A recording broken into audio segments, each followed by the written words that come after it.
Bharatiya Janata party का सदस्यता अभियान हरियाणा की आज शुरुआत हुई है और उसमें मुझे भी नई सदस्यता ग्रहण हुई है और पार्टी के हमारे उच्च लीडरशिप हरियाणा भारतीय जनता पार्टी के सदस्यता अभियान के हमारे पदाधिकारी उन्होंने आज सदस्यता ग्रहण कराई है।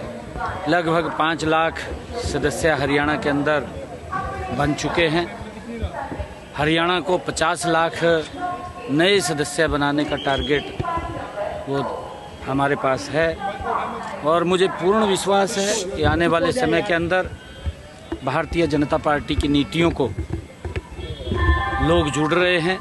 आदरणीय प्रधानमंत्री जी के नीतियों को आज देख रहे हैं, उनके साथ जुड़े हुए हैं और भारतीय जनता पार्टी 50 लाख से ज़्यादा मेंबरशिप करेगी। आदरणीय नड्डा जी ने इसका शुभारंभ किया। हमें मात्र 1.5 महीने के अंदर पूरे देश में लगभग 10 करोड़ से ज़्यादा भारतीय जनता पार्टी के लाइव मेंबर बने हैं और हरियाणा भी गति से इसके अंदर आगे शामिल होकर के काम करेगा। आज बैठक हुई है, केंद्रीय मंत्री भी आए थे, क्या प्रोजेक्ट पे चर्चा हुई है? हालांकि उन्होंने भी बताया नहीं, देखिए उसके अंदर आदरणीय मनोहर लाल जी केंद्रीय ऊर्जा एवं शहरी आवास योजना मंत्री, अलग अलग बैठकें उसके अंदर रही। हमारे मंत्रीगण उसके अंदर बैठकों में थे और कई विषयों के ऊपर चर्चा हुई है।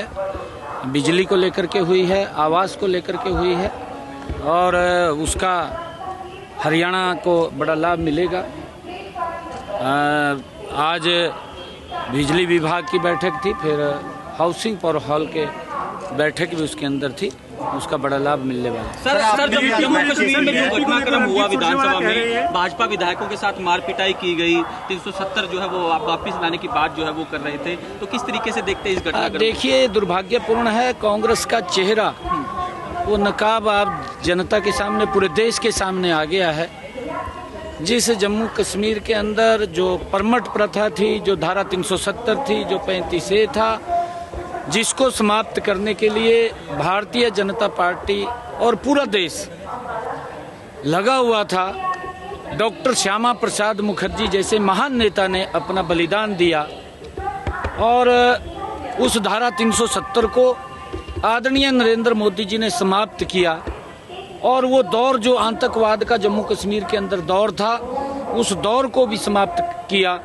लोग शांति से रह रहे थे, जम्मू कश्मीर विकास की नई ऊंचाइयों को छू रहा था, परंतु कांग्रेस और वहां का क्षेत्रीय दल जो जम्मू कश्मीर, जो फारूक अब्दुल्ला की जो पार्टी है, उस पार्टी ने अपने मैनिफेस्टो में भी कहा था, अब विधानसभा के अंदर भी वो बिल लेकर के आए कि धारा 370 और 35A जो समाप्त हुई थी कि उसको बहाली को लेकर के उन्होंने विधानसभा के अंदर वो बिल लेकर के आए। वो दुर्भाग्यपूर्ण है और कांग्रेस ने उसका समर्थन किया है, मौन समर्थन किया है।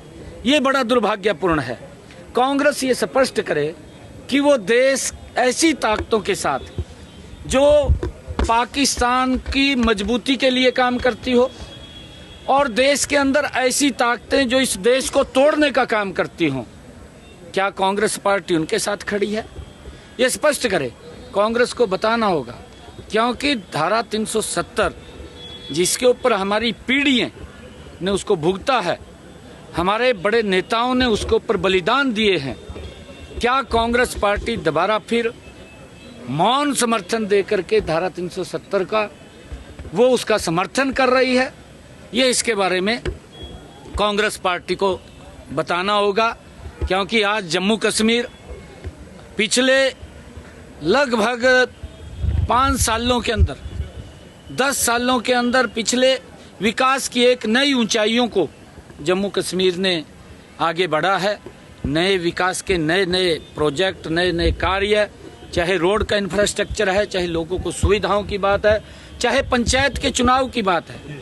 क्या कांग्रेस पार्टी जम्मू कश्मीर के अंदर जो वाल्मीकि समाज, गोरखा समाज और पश्चिमी पाकिस्तानी शरणार्थी या पहाड़ी और गुज्जर के खिलाफ है कि जो उनको सुविधाओं से वो वंचित थे, वोट का भी अधिकार उनको नहीं था, सरकारी नौकरियों के अंदर भी अधिकार नहीं था। क्या कांग्रेस पार्टी उनके साथ फिर अन्याय करना चाह रही है? ये कांग्रेस पार्टी स्पष्ट करे इस बात को लेकर के, वो बताए, क्योंकि जम्मू कश्मीर के अंदर ये इसको जवाब देना पड़ेगा